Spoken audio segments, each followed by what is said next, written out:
তো হ্যালো বন্ধুরা, সবাই ভালো আছেন? নিয়ে আমিও ভালো আছি।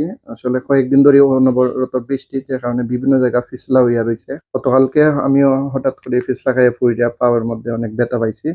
তাই ভাবলাম একটু খাসা হলুদ বাইটটা নিয়ে লাগানি যায়। খাসা হলুদ প্রাকৃতিক ওষুধ হিসেবে প্রাচীনকাল থেকেই ব্যবহার হয়।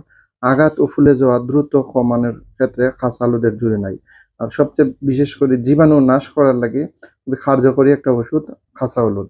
তো খাসা হলুদ প্রথমে পাটা ফুটাইল কয়টারে বাইটে নিলাম। আর খুব মিহি করা লাগে ভালো করে বাটার বাদে আমি একটু বাটিত লই নিলাম। লইয়া দেখোকা একটু আহত জায়গা যেখানে অনেক জায়গা একটু দেখা যায় না ভালো করে, অনেক জায়গা ছিঁচি গেছে, আসলে তেতলি গেছে যেটা কয়।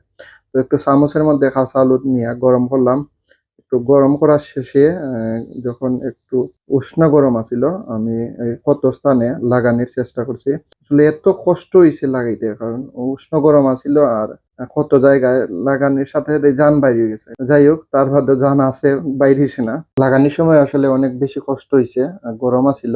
আর সবচেয়ে বড় কথা, রাত্রে অনেক ব্যথা করছে, রাত্রে ঘুমাইতে কষ্ট হয়েছে। এখন ফুলা এবং ব্যথা দুইটাই কম আছে। তো ভিডিওটা এ পর্যন্তই আছিল। সবাই ভালো থাকবা।